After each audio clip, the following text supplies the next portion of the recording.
अगला है बच्चों हमारा अन्वय संबंधी। अन्वय का मतलब होता है बच्चों परस्पर संबंध। हमारा जो वाक्य है उसमें जो शब्द आ रहे हैं, पद आ रहे हैं, उसमें लिंग, वचन, कारक, काल आदि का परस्पर संबंध। चलिए हम देख लेते हैं परिभाषा अन्वय संबंधी क्या है। वाक्य में विभिन्न पदों के लिंग, वचन, कारक या काल का मेल रखना, मेल मतलब बिल्कुल आपस में संबंध रखना अन्वय कहलाता है। अगर यह संबंध गड़बड़ा जाए, गलत हो जाए, इधर उधर हमने कर दिया तो वाक्य अशुद्ध हो जाता है। जैसे इसमें एक उदाहरण लिया मैंने, शीला पढ़ती है। अगर इसमें मैं पढ़ती है के बजाय लिख देती पढ़ता है तो गलत हो जाता। कौन सी गलती होती बच्चों? लिंग संबंधी गलती, क्योंकि शीला स्त्रीलिंग है तो हमें यहाँ पर पढ़ती ही लिखना है। यहाँ मैंने बच्चों केवल शुद्ध वाक्य लिखा है, अशुद्ध मैंने आपको बता दिया। अगर पढ़ता यहाँ होता तो ये गलत होता। ठीक है, अभी यहाँ शीला पढ़ती है तो मतलब यहाँ अन्वय संबंधी कोई अशुद्धि नहीं है, ये वाक्य बिल्कुल शुद्ध है। चलिए अब हम देख लेते हैं अन्वय में और क्या क्या हमें ध्यान रखना होता है। कर्ता एवं क्रिया का अन्वय, इसका हमें ध्यान रखना बेटा कि जो हमारा कर्ता है, क्रिया का, दोनों का अन्वय जो है वो बिल्कुल सही होना चाहिए। ध्यान दीजिए, कारक चिन्हों से रहित कर्ता की क्रिया कर्ता के अनुसार होती है। कारक चिन्ह पता है ना, कर्ता ने कर्म को, करण से के द्वारा, ये सारे कारक चिन्ह हैं। तो इनसे रहित कर्ता की क्रिया किसके अनुसार होती है बच्चों? कर्ता के अनुसार। जैसे देख लेते हैं हम एक वाक्य, रागिनी खाता है। क्या ये सही है बेटा? ये अशुद्ध वाक्य है। इसी को हमने जब शुद्ध लिखना होगा तो क्या करना होगा? रागिनी खाती है। अब इसमें आपको ध्यान देना है बच्चों कि रागिनी खाती है शुद्ध क्यों है? क्योंकि ये रागिनी के बाद कोई भी कारक चिन्ह नहीं है और इसीलिए हमारी जो कर्ता की क्रिया है, कर्ता कौन है? रागिनी, इसकी क्रिया जो है वो रागिनी के अनुसार हो रही है। तो रागिनी क्या है बच्चों? स्त्रीलिंग है, तो खाती है, बिल्कुल सही है। खाती जो है हमारा वो स्त्रीलिंग के अनुसार लग गया, इसलिए ये शुद्ध है। यहाँ ये वाक्य अशुद्ध था क्योंकि यहाँ खाता लगा था, है ना। चलिए अगला हम नियम देख लेते हैं बच्चों। कर्ता आदर सूचक हो तो, जो कर्ता है हमारा, अगर वो आदर सूचक हो तो क्रिया बहुवचन में होती है। जैसे शिक्षक पढ़ा रहे हैं। शिक्षक को हमें आदर देना होता है, इसलिए हम शिक्षक पढ़ा रहा है नहीं कहते बेटा, नहीं तो गलत हो जाएगा। ऐसा नियम है कि अगर आदर सूचक कोई व्यक्ति है, कर्ता, तो वहां बहुवचन होगा। शिक्षक पढ़ा रहे हैं। ऐसे ही हम अगर माता पढ़ा रही है घर में तो माता पढ़ा रही है नहीं बोलेंगे, माता पढ़ा रही हैं। हाँ पर बिंदु आ जाएगा बेटा बड़ी मात्रा के साथ। ठीक है, चलिए अगला हम देख लेते हैं। वाक्य में अनेक कर्ता होने पर क्रिया पुल्लिंग बहुवचन के अनुसार होती है। ठीक है, वाक्य में अगर अनेक कर्ता हैं, जैसे 3 लड़कियां और 4 लड़के खेल रहे हैं। आप देख रहे हैं ना, यहाँ कई कर्ता हैं, 3 लड़कियां भी खेल रही हैं और 4 लड़के खेल रहे हैं। तो हमें नियम क्या बता रहा है? पुल्लिंग बहुवचन, जो पुल्लिंग बहुवचन लास्ट में आ रहा है उसके अनुसार हमारी जो क्रिया है वो लगेगी। तो यहाँ पर खेल रहे हैं लग गया ना, तो किसके अनुसार लग गया? ये जो लड़के हैं पुल्लिंग बहुवचन, इनके अनुसार हमारी क्रिया लग गई, इसलिए ये वाक्य बिल्कुल शुद्ध है बेटा। चलिए अब हम देख लेते हैं, अगर यहाँ होता लड़का खेल रहा है तो गलत हो जाता बच्चों। ठीक है, ये आपको ध्यान रखना है। मैंने अशुद्ध शुद्ध नहीं लिखा, बस आपको बता दिया है। चलिए अगला देख लेते हैं, बहुत ही इंपॉर्टेंट है बच्चों, ये आपको ध्यान रखना है। दर्शन, आंसू, होश, प्राण आदि शब्दों का प्रयोग हमेशा बहुवचन में होता है, सदा बहुवचन में होता है, ये आपको ध्यान रखना है। एक एग्जाम्पल है, उसके प्राण कांपने लगे। प्राण तो एक ही है, वैसे दिख रहा है एक, लेकिन ये क्योंकि नियम हमें बताया गया है कि बहुवचन में होगा, इसलिए प्राण कांपने लगे। हम ये नहीं कहेंगे उसके प्राण कांपने लगा, ये नहीं कह सकते हम, गलत हो जाएगा वाक्य, अन्वय गलत हो जाएगा। है ना, आपस में परस्पर मेल गलत हो जाएगा। तो हमारा शुद्ध वाक्य क्या है, उसके प्राण कांपने लगे। यहाँ बच्चों केवल शुद्ध वाक्य मैंने लिखा है, आपको अशुद्ध क्या होगा वो मैंने बता दिया। अगला है हमारा बेटा कर्म एवं क्रिया का अन्वय। कर्म और क्रिया का परस्पर संबंध देख लेते हैं हम कैसे होता है ये। कर्म के साथ कारक चिन्ह न हो तो, कर्म मतलब जो हम काम करते हैं बेटा, क्रिया कर्म के अनुसार होती है।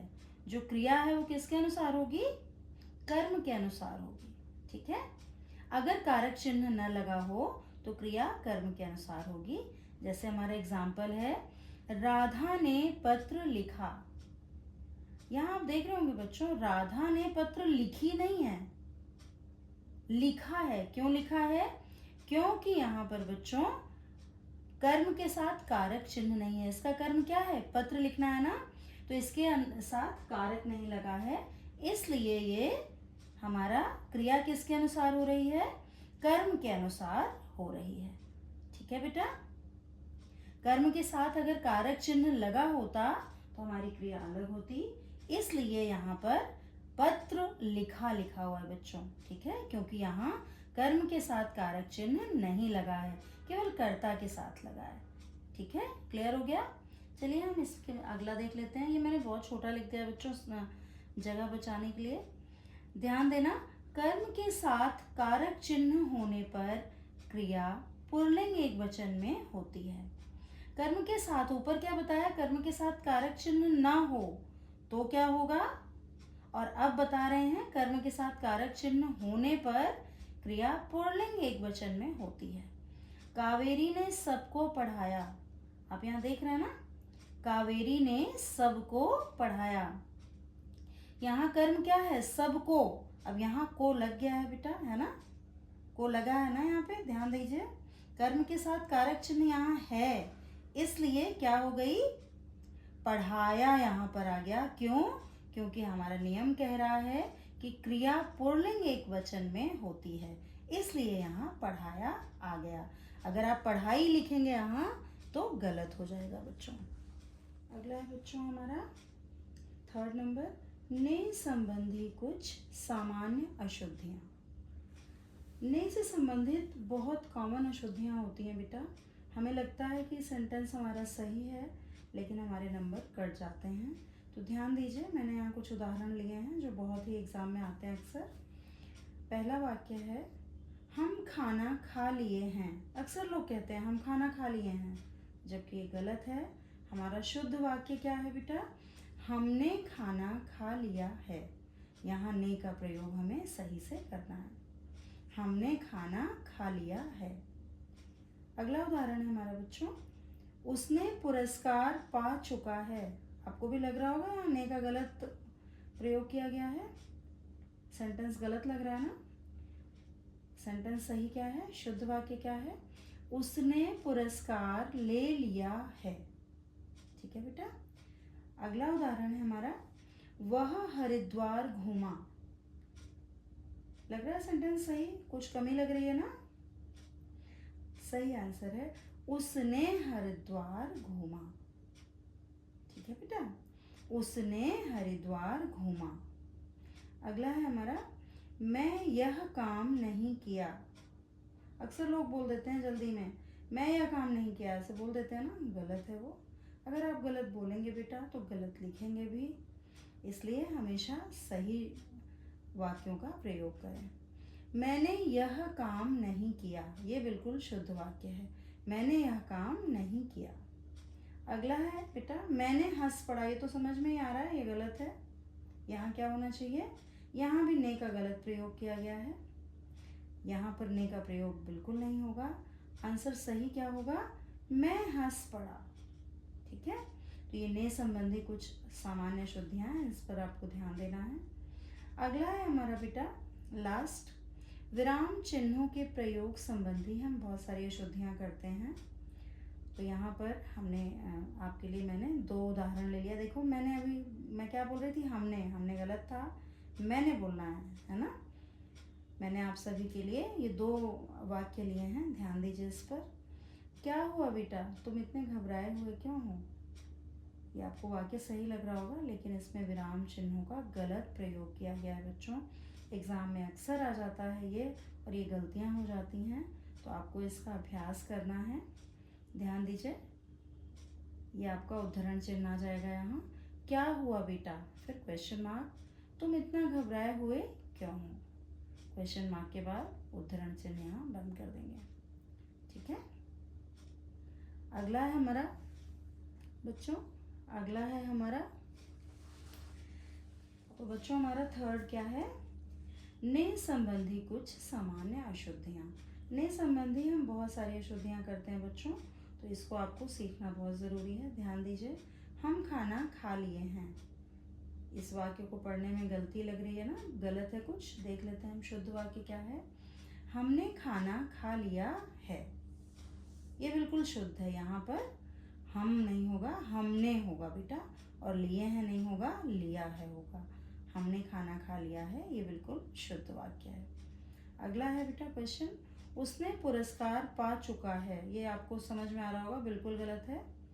यहाँ पर उसने नहीं, उसने के साथ क्या होगा, ध्यान दीजिए, उसने पुरस्कार ले लिया है। पा चुका है नहीं होगा बेटा, उसने पुरस्कार ले लिया है। अगला है हमारा, वह हरिद्वार घूमा। ये बिल्कुल गलत है सेंटेंस हमारा।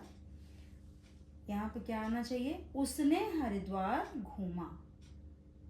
ठीक है बच्चों, अगला उदाहरण है हमारा, मैं यह काम नहीं किया। लग रहा है कुछ गलती है ना, तो यहाँ पे क्या आ जाएगा, मैंने, केवल यहाँ मैंने की गलती है, तो मैंने यह काम नहीं किया। अगले पे देखते हैं बेटा, मैंने हंस पड़ा। यहाँ पर क्या गलती है, ने एक्स्ट्रा लगा दिया है, यहाँ ने नहीं होगा, मैं हंस पड़ा, बिल्कुल शुद्ध। लास्ट है हमारा बच्चों, विराम चिन्हों के प्रयोग संबंधी अशुद्धियाँ। ये अशुद्धि भी बहुत ज़्यादा होती है बेटा, हमें पता नहीं होता है कि हमें कौन सा विराम चिन्ह कहाँ लगाना है। तो ध्यान दीजिए, एक वाक्य है हमारा, क्या हुआ बेटा, तुम इतने घबराए हुए क्यों हो। ये सेंटेंस आपका गलत है। क्या गलती है ये देख लेते हैं। यहाँ पर इन्वर्टेड कॉमास की गलती है, उद्धरण चिन्ह बोलते हैं हिंदी में बेटा, तो यहाँ पर उद्धरण चिन्ह आ जाएगा। क्या हुआ बेटा, क्वेश्चन मार्क, क्योंकि हम प्रश्न पूछ रहे हैं, क्या हुआ बेटा, तुम इतना घबराए हुए क्यों हो। यहाँ पर भी क्वेश्चन मार्क आएगा, और फिर यहाँ फिर से इन्वर्टेड कॉमास आ जाएंगे, उद्धरण चिन्ह क्लोज हो जाएगा। अगला देख लेते हैं बच्चों, इस बीच शोर हुआ, भागो भागो माली आ रहा है। इसमें देखिए आपको लग रहा होगा कुछ गलती है, विराम चिन्ह की गलती है बेटा। ध्यान दीजिए, इस बीच शोर हुआ, भागो भागो माली आ रहा है। यहाँ पर भी यहाँ कॉमा आएगा, क्योंकि हमें थोड़ा सा रुकना है। इस बीच शोर हुआ, हम थोड़ा सा रुके, फिर इन्वर्टेड कॉमास, उद्धरण चिन्ह हमारा आ जाएगा, भागो भागो, फिर हमें रुकना है, फिर से कॉमा आएगा, माली आ रहा है। ठीक है, अब ये इन्वर्टेड कॉमा यहाँ पे क्लोज हो गया। तो ये हमारा बेटा जो अशुद्धि शोधन टॉपिक था, काफ़ी बड़ा था, ये अभी यहाँ पूर्ण हो गया, कंप्लीट हो गया। अब हम अगली वीडियो में मिलते हैं नए टॉपिक के साथ। आपको अगर कोई टॉपिक पढ़ना है, आपको लग रहा है आपको पहले पढ़ना है, आपके एग्ज़ाम आ रहे हैं, तो आप मुझे कमेंट बॉक्स में लिख सकते हैं, मैं आपके लिए वो टॉपिक पहले ले लूँगी। अगला वीडियो आपको टाइम से मिले, इसके लिए आप लोग बच्चों हमारे चैनल को सब्सक्राइब करें, लाइक करें, शेयर करें और बेल आइकॉन पे क्लिक करें। धन्यवाद बच्चों।